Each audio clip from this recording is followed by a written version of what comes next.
नमस्कार, आप सभी का स्वागत है इस चैनल पर। पिछली वीडियो में हमने सामाजिक विज्ञान जो कक्षा 10 की बुक है उसमें जो आर्थिक विकास की समझ ये बुक चलती है उसका पहला चैप्टर हमने उसकी जितनी भी एक्सरसाइज थी यानी कि क्वेश्चन आंसर हो गया, एमसीक्यू हो गया, अति लघु लघु उत्तरीय प्रश्न वो सारे कर लिए थे विकास वाले चैप्टर के। आज हम दूसरा जो चैप्टर है आपके जो बुक का है इकोनॉमिक्स का है क्लास 10th का, भारतीय अर्थव्यवस्था के क्षेत्रक जो सेक्टर्स ऑफ इंडियन इकोनॉमी है ना, इसको देखने वाले हैं और ये काफ़ी महत्वपूर्ण क्लास होने वाली है। इसमें जितने भी फिल इन द ब्लैंक्स हैं, एमसीक्यू हैं, है ना, और साथ साथ में जो लघु उत्तरीय प्रश्न, अति लघु, दीर्घ हैं, वो सारे के सारे करने वाले हैं। पूरी एक्सरसाइज खत्म करेंगे जो कि एग्जाम के पॉइंट ऑफ व्यू से बहुत ज़्यादा इंपॉर्टेंट है। तो शुरू करते हैं। सबसे पहला जो अभी है कोष्टक में दिए गए सही विकल्प का प्रयोग करने के स्थानों की पूर्ति करनी है। सबसे पहला पॉइंट है सेवा क्षेत्र में रोजगार में उत्पादन के समान अनुपात में वृद्धि हुई है तो नहीं हुई है। दूसरा पॉइंट है क्षेत्र के श्रमिक वस्तुओं का उत्पादन नहीं करते हैं, यानी डैश क्षेत्र के श्रमिक वस्तुओं का उत्पादन नहीं करते हैं। तो ऐसे कौन सा सेक्टर है जहां पर वस्तुओं का उत्पादन नहीं किया जाता है? तो कौन सा सेक्टर होता है? वो तृतीयक सेक्टर होता है, जो सर्विस सेक्टर होता है ना। अगला है ग वाला है डैश क्षेत्र के अधिकांश श्रमिकों को रोजगार सुरक्षा प्राप्त होती है। ध्यान रखना, ऐसा कौन सा क्षेत्र है जिसमें जो श्रमिक होते हैं, मजदूर होते हैं, लेबर होते हैं, उनकी जो रोजगार है उनको सुरक्षा प्राप्त होती है। तो हम पढ़ चुके हैं, आपने क्लास में भी पढ़ा होगा, संगठित क्षेत्र ऐसे होते हैं, ऑर्गेनाइज्ड सेक्टर, ठीक है, जहां पर रोजगार की सुरक्षा होती है, टाइम की सुरक्षा होती है, वेतन भत्ता सब कुछ होता है। अगर एक्स्ट्रा काम करते हैं वो तो उसका भी अलग से पैसे मिलते हैं, ठीक है। असंगठित क्षेत्र में ऐसा नहीं होता है, तो यहां पर जो पूछा गया वो संगठित होगा। अगला पॉइंट है भारत में डैश संख्या में श्रमिक असंगठित क्षेत्र में काम कर रहे हैं, बड़ी संख्या में या छोटी संख्या में। पूछ क्या रहा है? असंगठित क्षेत्र, तो भारत में बहुत पिछड़ा हुआ है, तो बड़ी संख्या में। क्या कहेंगे? बड़ी संख्या में। अगला पॉइंट है कपास एक डैश उत्पाद है और कपड़ा एक डैश उत्पाद है। कपास क्या होगा? विनिर्मित होगा नहीं, प्राकृतिक है यानी नेचुरल है, उत्पाद होता है, प्रोडक्ट होता है। और कपड़ा यानी उसी जो कपास से बना हुआ कपड़ा है वो विनिर्मित होता है, ठीक है, मैन्युफैक्चरिंग उसकी की जाती है। अगला है प्राथमिक, द्वितीयक और तृतीयक क्षेत्र की गतिविधियां डैश हैं। क्या होती हैं? स्वतंत्र होती हैं क्या? अलग अलग होती हैं? नहीं, ये परस्पर निर्भर होते हैं। इस पॉइंट को क्लियर रखिएगा। अगला पॉइंट है, अब हम एमसीक्यू शुरू करते हैं। सबसे पहला प्रश्न है सार्वजनिक और निजी क्षेत्र आधार पर विभाजित हैं। किस आधार पर? मतलब जो क्या बोलते हैं, जो प्राइवेट सेक्टर है और जो पब्लिक सेक्टर है, ये किस आधार पर डिवाइड किए गए हैं? पहला रोजगार की शर्तों पर, दूसरा आर्थिक गतिविधि के स्वभाव पर, तीसरा उद्योगों के स्वामित्व पर, और चौथा है उद्यमी नियोजित श्रमिकों की संख्या पर। तो इसका सही आंसर कौन सा हो जाएगा? उद्योगों के स्वामित्व के आधार पर, ठीक है। अगर निजी क्षेत्र में कोई अपना कंपनी खड़ा करता है तो बोलते हैं निजी क्षेत्र है, सरकार ऐसा करती है सबके भला के लिए, तो हम कहते हैं कि वो सार्वजनिक सेक्टर का है, ठीक है, पब्लिक सेक्टर का। अगला जो प्रश्न है वो है भारत में सकल घरेलू उत्पाद के लिए आंकड़ों को एकत्र करने की जिम्मेदारी किसकी है? ये बुक में, ये इंपॉर्टेंट मार्क कर लीजिए, ये आपकी किताब में भी डायरेक्ट पूछा गया है, ठीक है, ये इसकी बात की गई है। योजना आयोग की, भारत सरकार के मंत्रालय की, सांख्यिकी संगठन की, या वित्त मंत्रालय की? इसका सही जवाब है भारत सरकार के मंत्रालय ही इकट्ठा करते हैं, ठीक है। अगला प्रश्न है भारत में कौन सा क्षेत्र सबसे अधिक रोजगार देता है? ऑप्शन ए प्राथमिक क्षेत्र, और ऑप्शन बी द्वितीयक क्षेत्र, ऑप्शन सी तृतीयक क्षेत्र, या ऑप्शन डी इनमें से कोई नहीं। तो जो प्राथमिक क्षेत्र होता है, ठीक है, ये सबसे ज्यादा रोजगार प्रदान करता है, ये ध्यान रखिएगा, ठीक है। अगला प्रश्न है भारत में सबसे अधिक शिशु मृत्यु दर वाले दो राज्य कौन से हैं?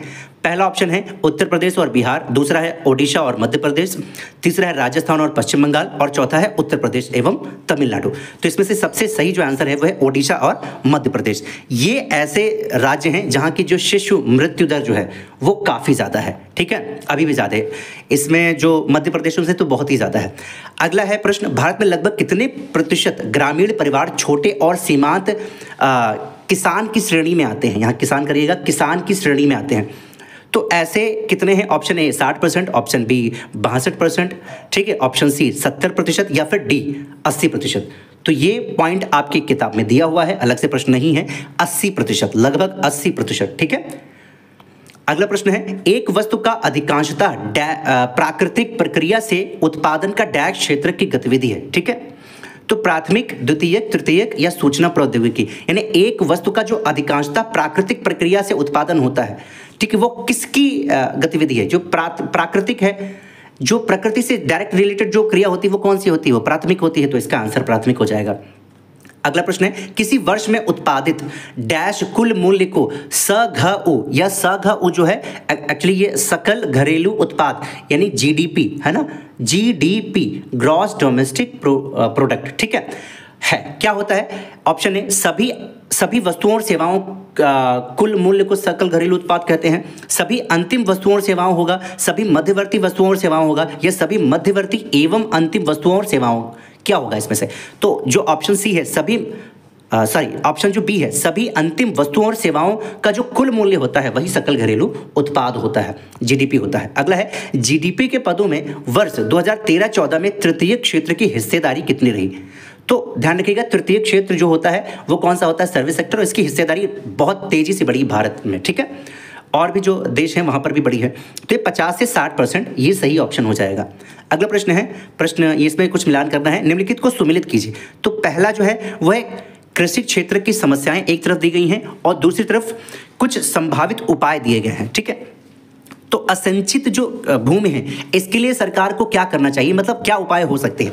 तो असंचित भूमि में हम ऑप्शन देखते हैं, कृषि आधारित मिलों की स्थापना, इसका नहीं लेना देना है। सहकारी विपणन समिति, ये भी नहीं होगा। सरकार द्वारा खाद्यान्नों की वसूली, खाद्यान्नों की बात कैसे हो रही, जहां पर असिंचित भूमि की बात हो रही है, जिसको मतलब सींचा नहीं जा सकता है। सरकार द्वारा नहरों का निर्माण, तो इसको हम इससे मैच कर देंगे, असिंचित भूमि का सरकार द्वारा नहरों के निर्माण हो जाएगा। अगला है फसलों का कम मूल्य, तो एक एक करके हम ऑप्शन देखेंगे तो समझ में आ जाएगा। फसलों का कम मूल्य मिल रहा है तो सरकार क्या कर सकती है?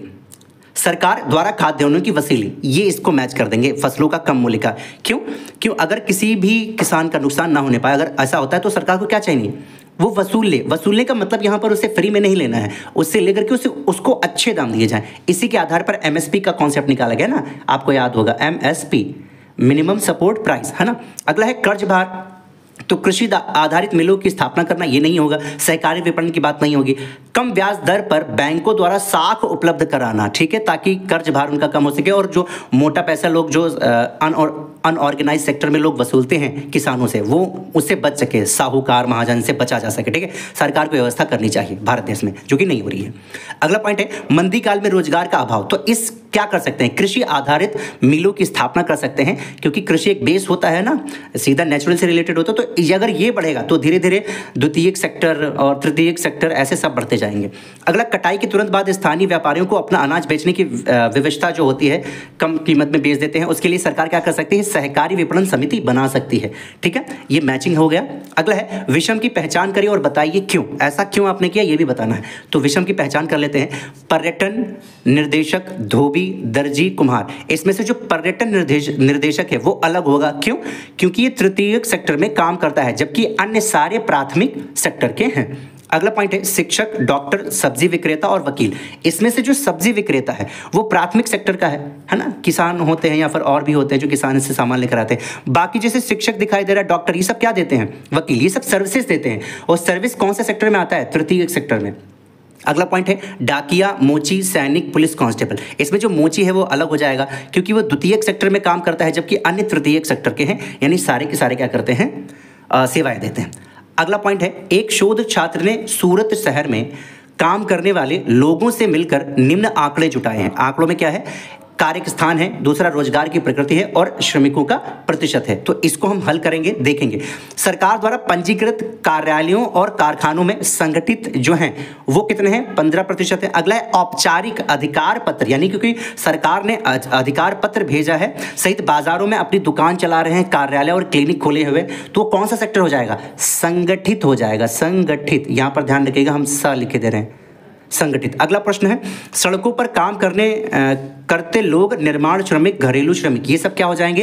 असंगठित हो जाएंगे, 20% है। छोटी कार्यशालाएं जो प्रायः सरकार द्वारा पंजीकृत नहीं हैं, तो जो पंजीकृत नहीं है यानी छोटी कार्यशालाएं हैं तो क्या हो जाएगा? असंगठित हो जाएगा। और इस असंगठित में इन सबको जोड़ देंगे, माइनस करेंगे, कितना आएगा? 20, 10, 30, 10, 40, 50, तो यानी यहाँ पर 50% हो जाएगा।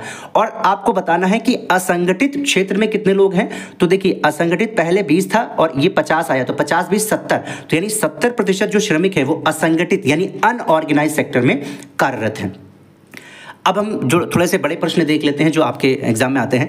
क्या आप मानते हैं कि आर्थिक गतिविधियों को प्राथमिक, द्वितीयक एवं तृतीयक क्षेत्र में विभाजन की उपयोगिता है? यानी कि ये इसके कहने का मतलब है जो हमारी इकोनॉमिक एक्टिविटीज होती हैं भारत देश में कहीं भी, उनको हमने 3 सेक्टर में बांटा है, प्राइमरी सेक्टर, सेकेंडरी और टर्शरी। तो क्या इसमें बांटना ठीक रहेगा?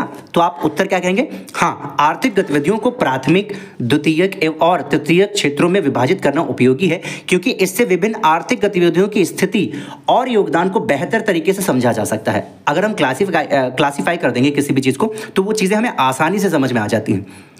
अगला पॉइंट है, रोजगार की स्थिति स्पष्ट होती है। हम पता कर सकते हैं कि रोजगार किस सेक्टर में कितना है, कौन लोग गरीब हैं, कौन सा है ना असंगठित क्षेत्र में किनकी ज़्यादा समस्या है, किनकी कम है, सरकार किस पे ध्यान दे रही है, सारी चीज़ें देख सकते हैं। इस विभाजन से यह पता चलता है कि किसी क्षेत्र में कितने लोग कार्यरत हैं। जैसे भारत में अधिकतर लोग कृषि और उससे जुड़े क्षेत्र यानी प्राथमिक क्षेत्र में कार्यरत है, जबकि विकसित देशों में द्वितीयक और तृतीयक क्षेत्र में ज्यादा रोजगार मिलता है। अगला पॉइंट है, सरकारी नीतियों में सहायक। यह सरकार को विभिन्न क्षेत्रों में रोजगार की स्थिति समझने और उसी के अनुसार नीतियां बनाने में मदद करता है। इससे समाज कल्याण योजनाएं और आर्थिक सुधार प्रभावी ढंग से लागू किए जा सकते हैं, इसलिए इनको बाइफरकेट करना जरूरी है। अगला है आर्थिक योगदान का विश्लेषण। इससे सकल घरेलू उत्पाद यानी जीडीपी में प्रत्येक क्षेत्र के योगदान को समझना आसान हो जाता है, जिससे अर्थव्यवस्था की विकास दिशा का सही आकलन किया जा सकता है कि दिशा जो भारत की है वो किधर जा रही है, किस तरफ हमारा देश विकास ज्यादा कर रहा है, किधर ध्यान देने की जरूरत है। अगला है प्रश्न, इस अध्याय में प्रत्येक क्षेत्र को रोजगार और सकल घरेलू उत्पाद यानी जीडीपी पर ही क्यों केंद्रित करना चाहिए, चर्चा करें। हालांकि जब आपके एग्जाम में आएगा तो इस अध्याय में ऐसे करके नहीं आएगा, कुछ और तरीके से आएगा, लेकिन इसका मतलब समझ लेते हो तो समझ में आ जाएगा कि प्रत्येक क्षेत्र को रोजगार यानी एक हो गया एम्प्लॉयमेंट और सकल घरेलू उत्पाद जीडीपी पर भी क्यों केंद्रित करना चाहिए, चर्चा करना है। ठीक है, तो प्रत्येक क्षेत्र को रोजगार और जीडीपी पर ध्यान केंद्रित करना आवश्यक है, क्योंकि ये देश की अर्थव्यवस्था की मजबूती और विकास को दर्शाते हैं। क्या दिखाते हैं? आपकी अर्थव्यवस्था कितनी मजबूत है। जैसे कि हम जो है चाइना से बहुत पीछे हैं, ठीक है, फिर भी 5वें नंबर पे हैं। तो आप समझिए उसकी जीडीपी आई थिंक मेरे हिसाब से शायद 18 ट्रिलियन से भी ज़्यादा है, हमारी लगभग 3.5 के आसपास है। ठीक है, तो बहुत पीछे हैं, जबकि हैं 5वें नंबर पे। अगला है, ये कारक प्रति व्यक्ति आय और उत्पादकता को निर्धारित करने में मदद करते हैं, जिससे यह समझा जा सकता है कि कौन सा क्षेत्र कितना योगदान दे रहा है और इसे कैसे सुधारा जा सकता है।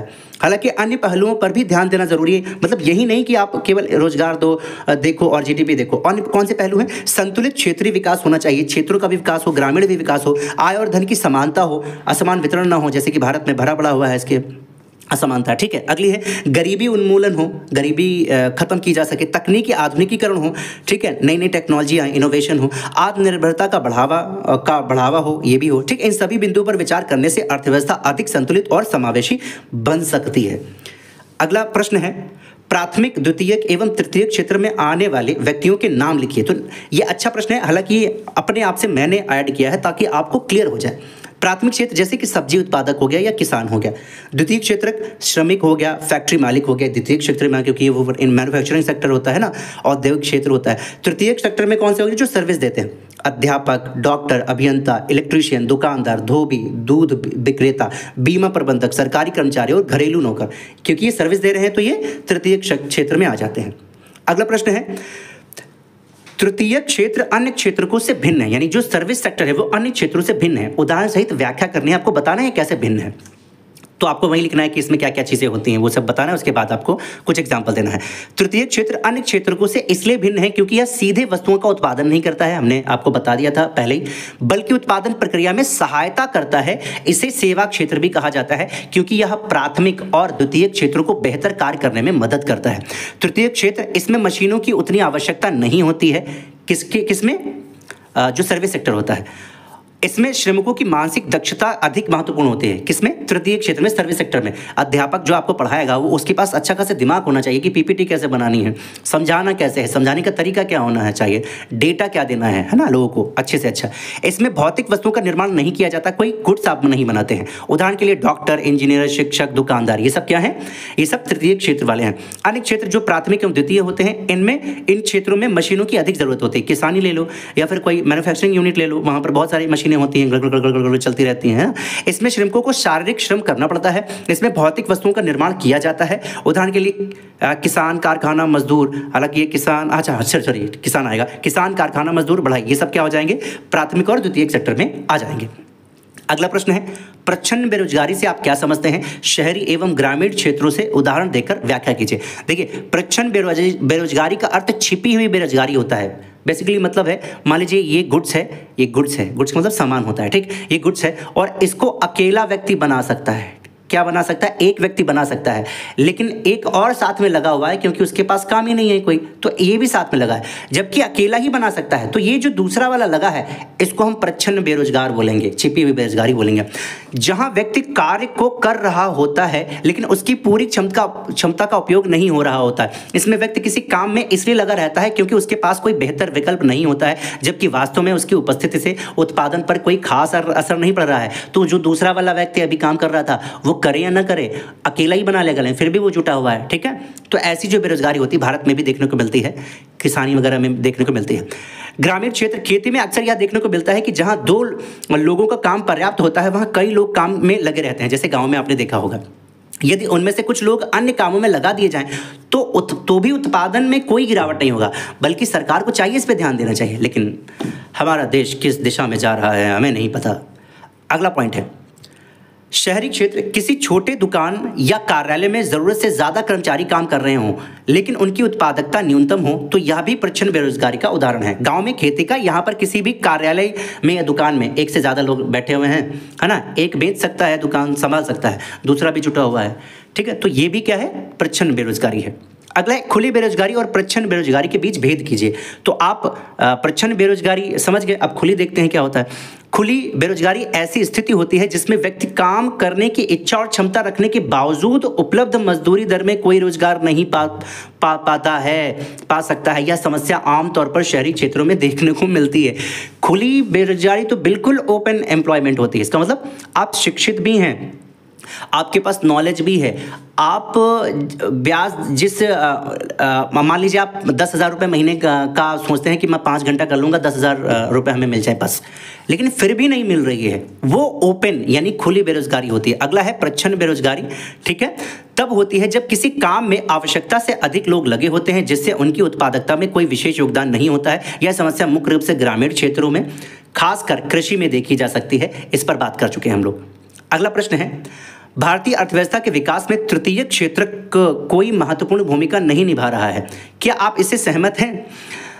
अपने उत्तर के समर्थन में कारण दीजिए। मैं इस कथन से पूरी तरह सहमत नहीं हूं कि तृतीय क्षेत्र भारतीय अर्थव्यवस्था के विकास में महत्वपूर्ण भूमिका नहीं निभा रहा है। भारत में सेवा क्षेत्र विभिन्न प्रकार के लोगों को रोजगार प्रदान कर रहा है। यहाँ पर पॉइंट लिखा है पूरी तरह से नहीं, तो लगभग पूरी तरह से नहीं, मतलब थोड़ा भी कह सकते हैं, बहुत ही कम सहमत हूँ या सहमत नहीं हूँ, क्योंकि भाई वो रोजगार दे रहा है, ठीक है। यह प्राथमिक क्षेत्र में आगे निकलकर देश का सबसे बड़ा उत्पादन क्षेत्र बन चुका है और जीडीपी में इसका योगदान 50% से भी अधिक हो गया है, ठीक है। योगदान की बात हो रही है, ठीक है। अगला पॉइंट है, भारत में सेवा क्षेत्र 2 विभिन्न प्रकार के लोग नियोजित करते हैं। ये लोग कौन हैं? तो सेवा क्षेत्र में नियमित और अनियमित श्रमिक कार्य करते हैं। नियमित श्रमिक वे होते हैं जो अपने कौशल और मानसिक दक्षता का उपयोग करते हैं और आमतौर पर सीधे नियोजित हो जाते हैं या होते हैं। अनियमित श्रमिक वे होते हैं जिनकी सेवाओं में मानसिक दक्षता की विशेष आवश्यकता नहीं होती है, ठीक है।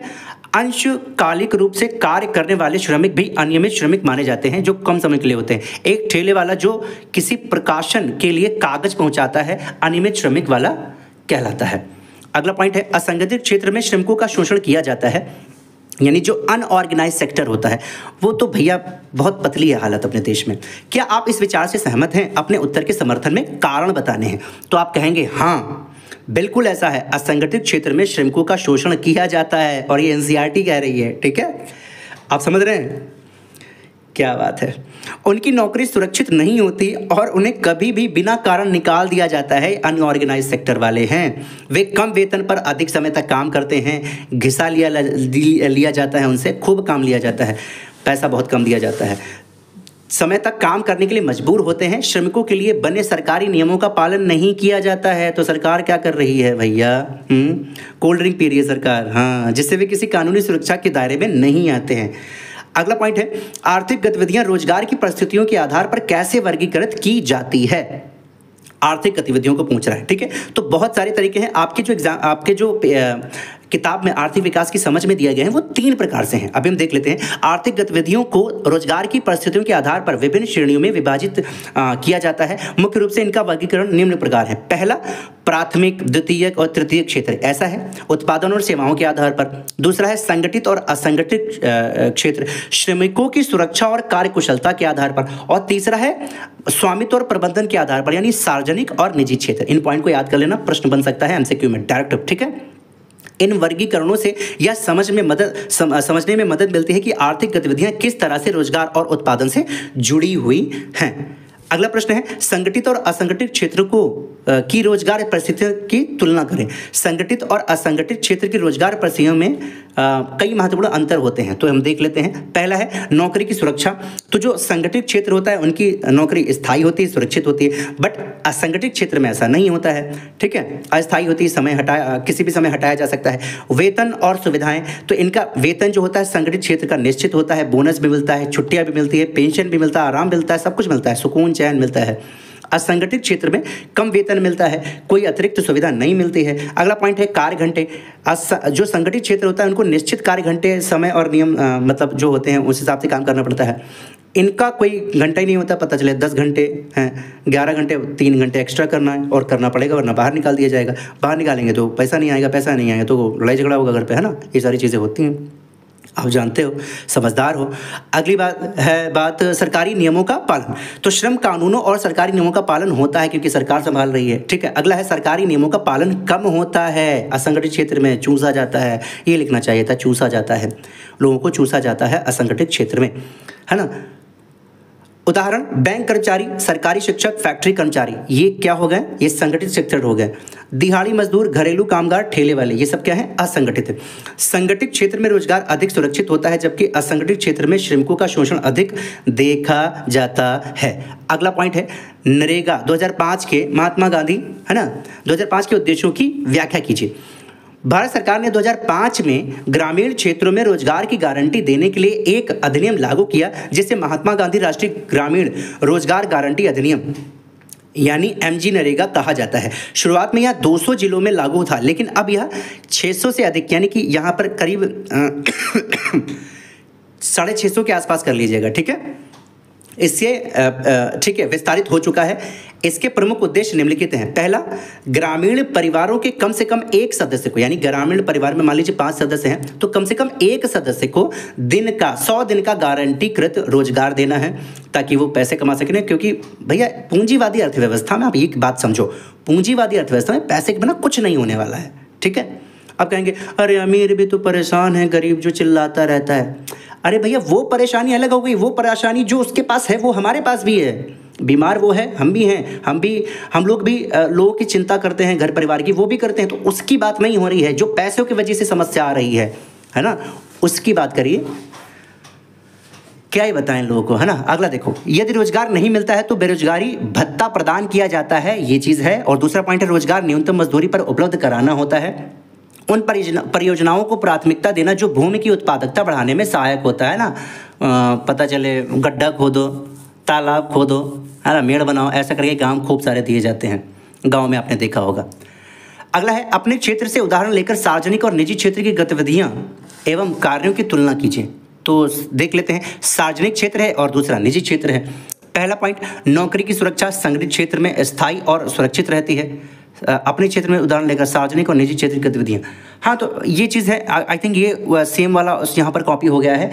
आप समझिए, जो निजी क्षेत्र होता है वो अपने लाभ के लिए होता है, यानी कि वो चाहता है हम अपना प्रॉफिट मैक्सिमम कर सकें। सेवा देता है, ऐसी बात नहीं है, लेकिन प्रॉफिट मैक्सिमम करता है, उसका उद्देश्य होता है प्रॉफिट मैक्सिमम करना। लेकिन जो सार्वजनिक क्षेत्र होता है, क्योंकि वो सरकार संभालती है, तो इसका जो उद्देश्य होता है वो जितने भी लोग देश में रह रहे हैं उनका आर्थिक कल्याण, सामाजिक कल्याण, राजनीतिक कल्याण, है ना। बढ़ चढ़कर जो महिलाएं अंदर घुसी बैठी हैं, बाहर निकल के लोग हिस्सा ले, है ना, जेंडर जो इक्वालिटी होती है वो लाएं, ये सब होता है। यानी कि कल्याण करना होता है, लोगों का कल्याण करना होता है, ये मेन डिफरेंस होता है। ये पॉइंट समझ लीजिए। सार्वजनिक क्षेत्र समाज की भलाई के लिए काम करता है जबकि निजी क्षेत्र का मुख्य लक्ष्य मुनाफा कमाना होता है। अगला प्रश्न है, सार्वजनिक क्षेत्र की गतिविधियों के कुछ उदाहरण दीजिए और व्याख्या कीजिए कि सरकार द्वारा इन गतिविधियों का क्रियान्वयन क्यों किया जाता है। ठीक है, तो एक तरफ गतिविधि दिया गया है, एक्टिविटी, और दूसरी तरफ सरकार नियंत्रण के कारण कौन से हैं। जल आपूर्ति, तो सरकारी नियंत्रण के क्यों कारण है? पानी जीवन के लिए आवश्यक है, इसकी आपूर्ति के लिए सरकार भारी निवेश करती है ताकि सभी को सस्ती दरों पर पानी मिल सके। दूसरा है रेल परिचालन, रेलवे के लिए बड़े निवेश की जरूरत होती है, सरकार इसे किफायती और सुलभ बनाए रखने के लिए संचालित करती है और इससे रोजगार भी मिलता है लोगों को। ठीक है, अगला है सड़क निर्माण, तो निजी कंपनियां ग्रामीण क्षेत्रों में रुचि नहीं लेती क्योंकि उनको फायदा नहीं मिलेगा, सरकार सभी क्षेत्रों को जोड़ने के लिए सड़कें बनाती है। सरकार इन गतिविधियों को नियंत्रित करती है ताकि सभी नागरिकों को बुनियादी सुविधाएं समान रूप से मिल सके और विकास हो सके, यही मतलब है। अब अगला प्रश्न है, किसी देश के आर्थिक विकास में सार्वजनिक क्षेत्र कैसे योगदान करता है? उत्तर, सार्वजनिक क्षेत्र किसी भी देश की आर्थिक प्रगति में महत्वपूर्ण भूमिका निभाता है। यहां पर पब्लिक सेक्टर की बात हो रही है। भारत जैसे विकासशील देशों में सार्वजनिक क्षेत्र ने शुरुआती आर्थिक विकास को गति दी। ठीक है, आप नेहरू के समय वाला भारत याद करिए, है ना, जब आज़ाद हुए उसके बाद का 10-15 साल सरकार ने मदद किया। इसने बुनियादी उद्योगों और बुनियादी ढांचों को विकसित किया जिससे निजी क्षेत्र को भी आगे बढ़ने का अवसर मिला। यह क्षेत्र परिवहन, ऊर्जा, स्वास्थ्य, शिक्षा और संचार जैसी आवश्यक सेवाएं प्रदान कर अर्थव्यवस्था को संतुलित रूप से विकसित करने में मदद करता है। कौन? जो हमारा सार्वजनिक क्षेत्र होता है। ऐसा ना हो कि निजी क्षेत्र एकदम हावी हो जाए, है ना। सरकार को कंट्रोल करना चाहिए भाई, उसकी नैतिक जिम्मेदारी है, नहीं तो जनता करवाएगी। बहुत ज़्यादा परेशानी होगी तो देखना आप, ऐसा ही न जाने क्या क्या होगा। अगला पॉइंट है, प्रश्न है, असंगठित क्षेत्र के श्रमिकों को मजदूरी, सुरक्षा और स्वास्थ्य के मुद्दों पर संरक्षण की आवश्यकता क्यों होती है? उदाहरण सहित व्याख्या कीजिए। अरे भाई क्यों होती है? क्योंकि वो भी मनुष्य हैं भाई। उत्तर ऐसे लिखेंगे, असंगठित क्षेत्र में श्रमिकों को कई समस्याओं का सामना करना पड़ता है, इसलिए इन्हें निम्नलिखित मुद्दों पर संरक्षण की जरूरत होती है। पहला, मजदूरी में संरक्षण हो, सरकार कर रही है? नहीं। मजदूरी में कैसे होगा? असंगठित क्षेत्र में श्रमिकों को कम वेतन मिलता है और उन्हें ओवर टाइम का भुगतान भी नहीं किया जाता। उदाहरण के लिए खेतीहर मजदूरों को न्यूनतम मजदूरी से भी कम भुगतान किया जाता है, कभी कभी ऐसा होता है। सुरक्षा मिल रही है? नहीं। आइए देखते हैं, कई असंगठित उद्योगों में काम खतरनाक होता है लेकिन सुरक्षा के पर्याप्त उपाय नहीं होते। उदाहरण के लिए पटाखा फैक्ट्री हो गया, और खदानों में काम करने वाले श्रमिकों को दुर्घटनाओं का अधिक खतरा रहता है। आप यही देख लीजिए, जो हमारे प्राइवेट सेक्टर में जो असंगठित क्षेत्र है, लोग बेचारे स्विगी जोमेटो में लिए घूम रहे हैं, आप समझ पा रहे हैं, फ्लिपकार्ट हो गया, इनका कितना जोखिम रहता होगा। मैं आपसे एक बात हमेशा ध्यान रखना, आप जितना ज़्यादा गाड़ी से बाहर रहेंगे आपके एक्सीडेंट के चांस उतने ज़्यादा रहेंगे, ये बात आप रख लीजिए। इसलिए आपने देखा होगा जितने भी ये जो लोग चलने वाले होते हैं, एक्सीडेंट ज़्यादातर इन्हीं के होते हैं। आप कोई भी डाटा उठा के ले देना, ठीक है, आपको पता चल जाएगा। इसलिए सुरक्षित रहें, ऐसा काम ढूंढें जो घर से हो सके ज़्यादा से ज़्यादा, लेकिन कुछ तो बाहर जाना ही पड़ेगा। स्वास्थ्य, यानी कि अगर ट्रैफिक नियम, हमारे वहाँ की देश की व्यवस्था अच्छी हो तो हम लोग अच्छा जीवन जी सकते हैं, लेकिन अभी अच्छा जीवन हम लोग नहीं जी रहे हैं। ये आप चाहे जितने गुणगान कर लो किसी भी पार्टी की, किसी भी राजनेता की, धन्य है, वन्य है, चलती फिरती यूनिवर्सिटी है आप तो, है ना। ऐसे ऐसे नेताओं के बारे में बोला जाता है, बेवकूफ़ी मत बको भाई, रियलिटी में ऐसा कुछ नहीं है। ठीक है, बहुत लोग भारत में परेशान हैं, अपनी परेशान की वजह से नहीं, ये सरकार कुछ नहीं कर रही है और असमानता इतनी ज़्यादा है, सुरक्षा नहीं है। यही जो असंगठित क्षेत्र जो पढ़ रहे हैं, इसमें देखो कितनी सारी समस्याएं हैं। आपके वहाँ कोई भाई बहन या कोई भी काम करता होगा बाहर किसी फैक्ट्री में, उससे पूछिएगा क्या हालत होती है, तब आपको समझ में आएगा। हाँ, अगला देखो, स्वास्थ्य में क्या होता है? कम वेतन और असुरक्षित कार्यस्थल के कारण श्रमिकों का स्वास्थ्य प्रभावित होता है। उदाहरण के लिए ईंट भट्टों में काम करने वाले मजदूर धूल और धुएं के कारण बीमार पड़ जाते हैं। सरकार को असंगठित क्षेत्र के श्रमिकों के लिए सख्त नियम बनाकर उनके अधिकारों की रक्षा करनी चाहिए, बिल्कुल करनी चाहिए। भारत में हो रहा है, हाँ 5% हो रहा होगा, 5 से 7%, है ना। अगला है प्रश्न, काफ़ी इंपॉर्टेंट प्रश्न है, देख लीजिएगा। अहमदाबाद में किए गए एक अध्ययन पत्र में पाया गया कि नगर के 15 लाख श्रमिकों में से 11 लाख श्रमिक असंगठित क्षेत्र में काम करते हैं। वर्ष 1997 से 98 में नगर की कुल जनसंख्या 600 करोड़ रुपए थी। कुल कुल नगर की कुल आय 600 करोड़ रुपए थी। इसमें से 320 करोड़ रुपए संगठित क्षेत्र प्राप्त कर रहा था। इस आंकड़े को सारणी में प्रदर्शित कीजिए। नगर में और अधिक रोजगार सृजन करने के लिए किन तरीकों पर विचार किया जाना चाहिए। बहुत अच्छा है। एक तरफ देखिए संगठित क्षेत्र दिया गया है, दूसरी तरफ असंगठित, उसके बाद इन दोनों का योग यानी टोटल दिया गया है। नीचे साइड में श्रमिकों की संख्या कितनी है, उसके बाद आय। तो संगठित क्षेत्र में श्रमिकों की संख्या कितनी थी? 4 करोड़, क्योंकि 15 लाख है जिसमें से 11 लाख क्या है? श्रमिक। असंगठित है तो संगठित में 4 लाख हो जाएंगे और असंगठित क्षेत्र में 11 लाख। इनका टोटल कितना हो गया? 15 लाख। आय देखते हैं तो संगठित क्षेत्र में जो 4 लाख केवल हैं उनकी आय 320 करोड़ है, सिर्फ 4 लाख है, और इधर 11 लाख हैं यानी कि लगभग 3 गुना है, फिर भी इनकी आय उससे भी कम है, 280, काफ़ी कम है। ठीक है, आप समझ पा रहे हैं? ये है। स्पष्ट है कि श्रमिकों का एक बड़ा हिस्सा असंगठित क्षेत्र में काम कर रहा है, लेकिन संगठित क्षेत्र के लोगों की प्रति व्यक्ति आय अधिक है। सरकार को असंगठित क्षेत्र के उद्यमियों को संगठित क्षेत्र में लाने के लिए प्रोत्साहित करना चाहिए। इसके अलावा सरकार को कुछ प्रोत्साहन देने चाहिए ताकि संगठित क्षेत्र में और अधिक उद्योग खुल सके। इसके कहने का मतलब है जो असंगठित क्षेत्र है इनकी जो संख्या ज्यादा है, कई तरह से ये प्रताड़ित होते हैं, सरकार को इनको देखना चाहिए, और साथ ही साथ जो संगठित क्षेत्र में कम लोग हैं इसमें और भी अवसर सृजन हो ताकि असंगठित क्षेत्र के लोग भी वहां पर जा सकें। ये बात कह रहा है। ठीक है, अगला प्रश्न है, निम्नलिखित तालिका में तीनों क्षेत्रों का सकल घरेलू उत्पाद रुपयों में दिया गया है। तो देख लेते हैं। वर्ष है 2000 और 2013। इसमें प्राथमिक यानी प्राइमरी सेक्टर 52,000, 48,500, 1,33,500। इधर 2013 में 8,500, 10,74,000, 38 इकाई दहाई सैकड़ा हजार 10,000 लाख, 38,68,000। ये अब देखिए प्रश्न पूछा गया है। पहला, वर्ष 2000 एवं 2013 के लिए सकल घरेलू उत्पाद में तीनों क्षेत्रों की हिस्सेदारी की गणना कीजिए। दूसरा पॉइंट है, इन आंकड़ों को अध्याय में दिए गए आलेख 2 के समान एक दंड आलेख के रूप में, यानी कि जो बार होता है ना, बार ग्राफ, उसको बनाना है, प्रदर्शित करना है। दंड आलेख से हम क्या निष्कर्ष प्राप्त करते हैं ये भी बताना है। तो इसका उत्तर हमने यहां दिया है। सबसे पहला क्या है? का। तो 2000 में जो प्राथमिक सेक्टर की जो हिस्सेदारी है वो कितनी है? 22.22%। कैसे आया है अभी हम आपको बता देंगे। दूसरे की है 20.73%, और तीसरे की है 57.04%। ठीक है, ध्यान रखिएगा ये 2000 की बात हो रही है। और अगर आप देखेंगे 13 साल के बाद हुआ क्या, कुछ सेक्टर की जो है वो घट गए और एक सेक्टर बढ़ गया। ये देखिए जो 22.22% था प्राथमिक, वो 13 हो गया, यानी कम हो गया। द्वितीयक क्षेत्र भी 20 था, ये कम हो गया। लेकिन तृतीयक जो सेवा सेक्टर था वो और बूम कर गया और बढ़ गया। ठीक है, अभी प्रतिशत आया कैसे है हम आपको बता देते हैं। देखिए, मान लीजिए आपको ये प्रतिशत निकालना है कि प्राथमिक सेक्टर 2000 में है ना, प्राथमिक सेक्टर का योगदान क्या था। तो सिंपल सा है, इन सबको ऐड करना है। तो जब आप ऐड करेंगे तो लगभग 2,34,000 के आसपास आएगा, 2,34,000 इतना आएगा। ठीक है, अब क्या करना है, इससे ऊपर आप परसेंट किसका निकालेंगे? 52,000। तो 52,000 लिखना है। ठीक है, और फिर इसको 100, क्योंकि परसेंट निकालना है तो 100 से मल्टीप्लाई कर देंगे। और जब ये आप डिवाइड करेंगे, डिवाइड करेंगे, जो भी करेंगे, ठीक है, उसके बाद 22.22% आ जाएगा। और ऐसे सबका आप निकाल लेना।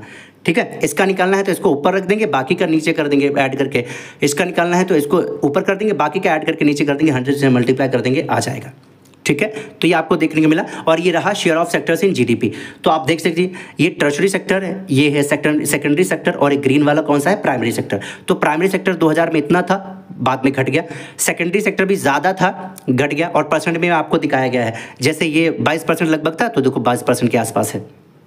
उसके बाद टर्शरी सेक्टर जो है वो बढ़ गया, पहले कम था और फिर बढ़ गया। और गा वाले का आंसर क्या है? जो ये वाला प्रश्न है, ये वाला जो प्रश्न है गा वाला, यानी दंड आलेख से हम क्या निष्कर्ष प्राप्त करते हैं ये बताना है। तो क्या निष्कर्ष निकालते हैं आइए देखते हैं। हम यह निष्कर्ष निकाल सकते हैं कि जीडीपी में तृतीय क्षेत्र की हिस्सेदारी 10% बढ़ी है, जैसा कि अभी आपने देखा था, यहां से देखिए, है ना। और जबकि प्राथमिक क्षेत्र की संख्या लगभग आधी हो गई है। ठीक है, 13 देखो, 13 यानी कि आधी हो गई है। कहाँ भाग गए लोग? यानी हम लोगों ने जंप किया है। ठीक है, इधर काफ़ी जंप कर दिया है, भारत सर्विस सेक्टर में काफ़ी तेज़ी से जंप हुआ है। ठीक है, पिछले 13 वर्षों में द्वितीय क्षेत्र में लगभग 2% की वृद्धि हुई है, ये भी बताना है। अगला पॉइंट है, बस आज की वीडियो में हमारा यही था। You have reach the end of the document.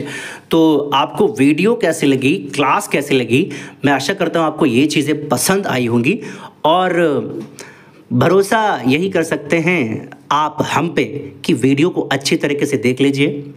ये जो 5 चैप्टर हैं आपके ना, इसके बाद मुद्रा और साख है, उसके बाद वैश्वीकरण और भारतीय अर्थव्यवस्था है, उसके बाद उपभोक्ता अधिकार है। अगर ये जो 5 हैं चैप्टर, इनको अच्छे से अगर आप देख लेते हैं, 4 घंटे में करीब हो जाएगा, तो मैं आपसे वादा करता हूँ आप बहुत कुछ सीखने वाले हैं यहाँ से। ठीक है, चलिए मिलते हैं अगली वीडियो में।